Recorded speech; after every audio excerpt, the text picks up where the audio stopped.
So Cyber Shadow is a new action platformer which harks back to the days of 8-bit games, both in graphical style but also in its difficulty too. It takes inspiration from the classic Ninja Gaiden format, 2D side-scrolling action, tricky platforming and precise action. It's out on pretty much everything and it's definitely worth sinking some time into. So Yacht Club Games have given the world Shovel Knight and now they're teaming up with Mechanical Head Studios to publish Cyber Shadow, and this is a retro-looking game set in a cyberpunk world, and after your play session you're going to feel like you've been through a marathon of sorts because this one is tough. So you play as Shadow, the last ninja of his kind, and Shadow is woken up early on in the game to reveal a sinister and cyberpunk world. It's your job to understand what's been going on. So Shadow is sick and under threat and you have to figure out what's happened to his world. Now one thing that immediately grabs you about the game is the gorgeous 8-bit pixel art cutscenes. And the story is pretty minimal and there's a threat and your clan has been destroyed and you're out for revenge and off you go.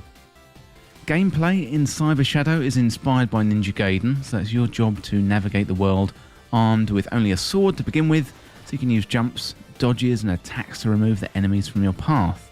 The controls, they're pretty simple. You can attack and jump and that's pretty much it until you open up a series of power-ups later on in the game. So Cyber Shadow eases you in nice and gentle on the first level, but then the difficulty really ramps up as you get past the first stage. So enemies are going to attack from the air, the ground, throw projectiles, and you're going to have your wits about you at all times. So Shadow starts out with a simple katana, but as you progress through the game you'll pick up power-ups and other items to make battle a little easier. So these power-ups, they're hidden in the environment. For example, you can knock down a wall and you may uncover a hidden power-up that will give your katana an extra edge. As you make your way through the levels you get ability power-ups including ninja stars, which allow you to attack from distance. New abilities and items offer a nice variety to Cyber Shadow's combat, giving you the extra tools you're definitely going to need to take on the intense environments. Enemies come at you at pace as well as the environmental challenges, and you're likely going to die a lot and repetition is going to be your friend.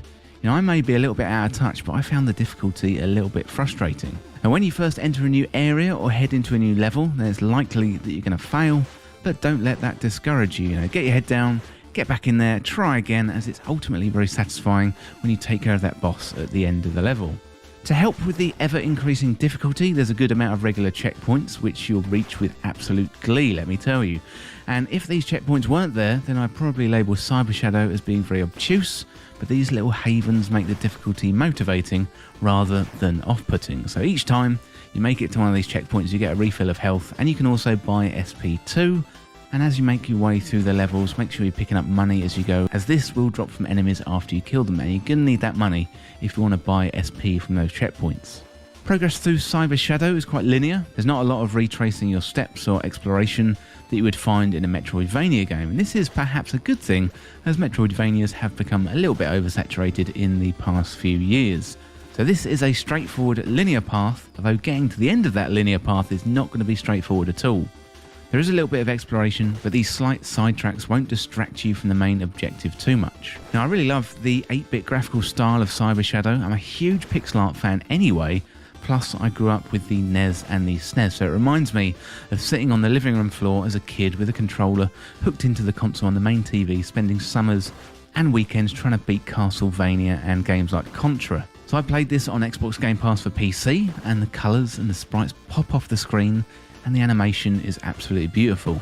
The platforming too feels really tight, and the overall feel of the game is really, really satisfying. But one of the best elements of the game by far is the music. Enrique Martin and Jake Kaufman have done a great job with the music, and it works brilliantly with the cyberpunk aesthetic. It's one of those soundtracks that you'd happily listen to on Spotify, even when you're not playing the game. So it's not the longest game in the world, and if you're getting a beatdown throughout the game, then this might make you happy to find out it's only 8 to 10 hours all the way through. For me, I would have loved to have seen more, but it's the perfect Game Pass game, a phrase which I find myself saying more and more. This is a perfect pick up and play, and you don't have to invest too much in the story, and for those of a certain age, it's going to be a trip down memory lane. And if you're a fan of the action platformer genre, or you like the old Ninja Gaiden games, then this is a must-try. So it's developed by Mechanical Head Studios.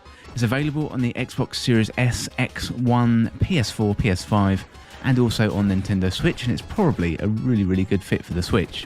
It was originally released on the 26th of January 2021.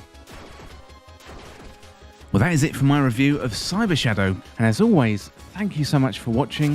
Hit that subscribe button down below and subscribe to This Week in Video Games. If you want to join the community, check out the Discord link in the description, or you can follow me on Twitter at TWIVG Podcast. If you enjoyed this video or found it useful, liking and sharing the video would really help me out. Otherwise, check out the other videos on the channel.